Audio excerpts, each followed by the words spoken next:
Like I'll tell you, like literally, you could fix it without a mortgage, or you need a mortgage to fix it, right? And if you can fix it without the mortgage, it saves you time and money. So go do that. But if you can't change your problem, which is budgeting and paying and living within your means, then yeah, you're gonna have to do a financial reset. It's either gonna be refi while you still can, or HELOC, or worst case scenario, you sell your home, or that doesn't work, you bankrupt, right? And you don't want to go that route.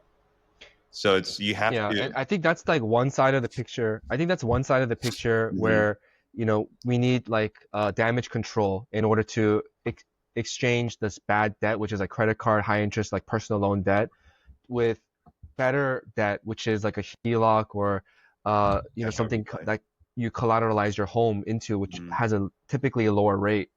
But then there's another side of that coin too, where we're talking about how to bridge the gap between the concept of incurring more debt in order to not have debt later.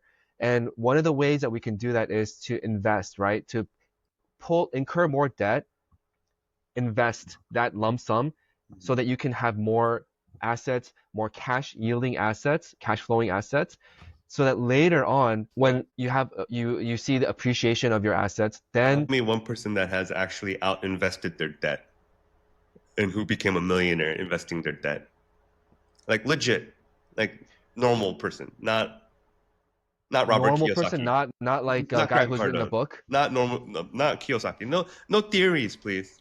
I don't know how much debt he has, but They're not I don't care. but it's not theories. They've done it. They've modeled Did it. they? Not I don't Grant know. Cardone necessarily, but many real estate They're the millionaires who exception. have. I'm sorry. I'm just giving. I'm So just. you don't think you don't advocate using utilizing debt in order to make investments that yield more than the debt interest rate? I advocate it if you know what you're doing. Most people don't. That's they Mm. get caught up in the whole social media, YouTube, whatever, saying hack this, hack that. But then they're not. If they were if they were really successfully doing that, why would you have that much consumer debt in the first place? Frankly speaking, like if you're out hacking your lifestyle and that interest rate was your rate of return was so great, like why do you have $100,000 in consumer debt? Why do you have $200,000 in consumer debt? What's your investment portfolio But look like? those two people might not necessarily be the same, right? The person with $100,000 in consumer debt might not be the same person with $100,000 in equity debt, Mm, who is leveraging their equity in order to invest into I a would higher not leverage yielding my home investment. equity to invest in stocks. If it was investing in myself Well, as my not business, stocks. I would Let's 100% say do it. another. Let's say not stocks, like because stocks go up and down, right? Mhm. Over the long term, they may perform a little bit better, but I think if you talk about it in terms of cap rate, stocks will average about 7% per year. If you just talked about S&P, but then if your interest rate on your mortgage is 7%, then you're flat, so it doesn't really help you. You're actually negative because of the origination cost. But if you're putting it into something that yields cash, like a rental, and you're able to cover, Mhm. somewhat of the mortgage, then in, that in combination with the appreciation over the term of 30 years, it's a net benefit for many Is it? people, wouldn't it? Would like at least in theory. In theory, it is. But then you got to also look at how much you're leveraging and what that leverage cost you. Because you still have on an investment property or any mortgage the total interest paid, right? Tip. So if you took a mortgage out for 200,000, 300,000, total interest in these markets going to be like double. So you Hmm. basically bought a house for the bank and yourself. Was that interest rate hacking? I mean, I'm just throwing it out there. Like if you're so good at it, could you have borrowed money and made 200%? Because that's basically what you're saying. If my $200,000 loan to get a Hmm. mortgage on a house, right, or a rental, and I paid just the minimum payments for the 30 years that I had it. That's like a 400 and something $1,000 interest paid. I paid for two homes. Granted, your tenant probably paid it, but still, like did you out earn that? It's like I will take the mortgage risk on if it's for my primary home. Like if it's for my family and I to live in with a roof in our head. Because where the heck am I going to get 100% of my purchase price, right? I have to borrow it to get there, but I'm going to budget so I don't have to pay the bank that much in interest. Like for me, I'll never gamble my primary home. I'll never gamble my primary home. I don't care if it's like 1% interest. I'll never do that. But that's just Mm. me. I'm that conservative. Whereas I know you love crypto and those other stuff, but it's like, Well, I'm not taking out equity from. I don't own my own home, but I'm not like, I'm just borrowing saying. money on margin to, I know, but it's like even if you it's didn't, play like that's money. just me and you personally. We're so different financially in that kind of side. Like I won't. If I had 200 grand, I'm not gonna buy a freaking 2 Bitcoin for it. You know, I never like you might. I wouldn't. Like I would. that's what I'm saying. Like I wouldn't do it. That's just not me financially. If you had, let's just say, not an exorbitant amount of money. Let's just say like $100,000. Cash is free. It's cash, not taxable. $100,000 to do something today. Mm. Where would you put it? Would you do something in the real estate market? Would you do something in stocks? Would you just put it away to like a interest, like a money market fund? I think it's still like Where would this around person 4% be right now. financially? That's the first question. No, you personally, you. I'm Oh, talking about me. you. I would put it just. Yeah, Mr. Conservative, you. I had no consumer debt aside from my mortgage. I would probably pay down my mortgage. 100K, just pay down the mortgage. I would pay Nice. down the mortgage because then if that's 100K lump sum towards my mortgage debt, I could get a free recast out of that. Now my monthly payment drops. And then if I keep my same monthly payment going or extra payment, I'm paying my home off even sooner. I just knocked off.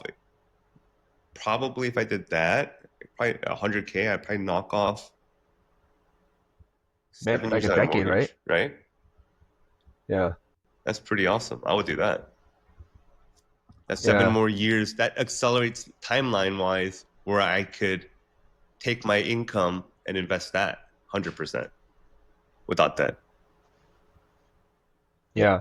So your idea is if you got quick money now, use that towards reducing your debt that you currently have. 100%. And then bonus money, you want to invest that. That's what you're saying. Exactly. Invest, or because that freed up so much of my consumer debt, or like my monthly obligation, it would just help me snowball more of paying down that existing debt faster.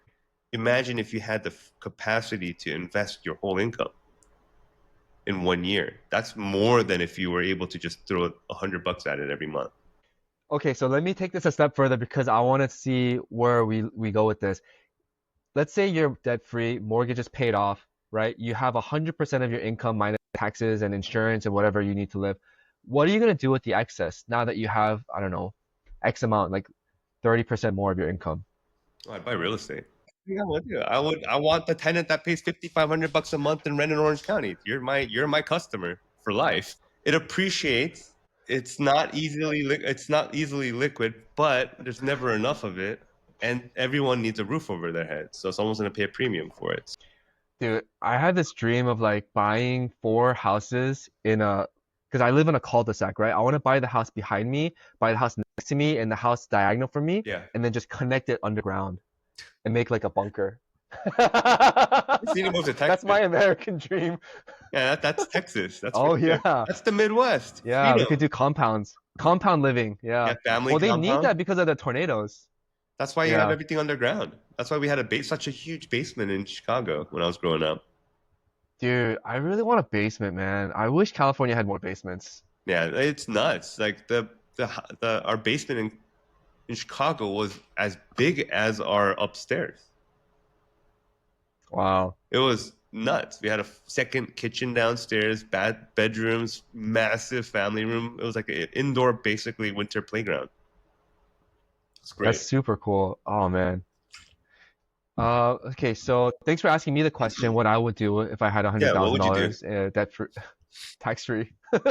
What would I do? I mean, I don't own my own house, right? So I think I would put that towards a down payment for a house that we've been eyeing. That's been on and off the market, or this neighborhood that we really, really like, I think we would put a down payment on that house, on a house in that neighborhood. Sorry, got to build up that equity, man. You know, if I actually I changed my answer. If I had 100K, I would put it into a business. I would want to make a business, like maybe using AI. You know, like there was something on the news. Klarna is losing 100 million. $100 million this year because people are not paying back the buy now, pay later. They're just buying now and not paying later. Mm-hmm. That's a serious problem with consumer debt. I think there are tools to help people budget, but I feel like it's not. I would just do it for free, you know, like a free app. I don't want any money for it. I just want people to be able to stay on a budget. Like maybe lock their credit card, like an artificial lock, you know? And then if you want to unlock the limit, you have to like write a paragraph of why you really need this thing.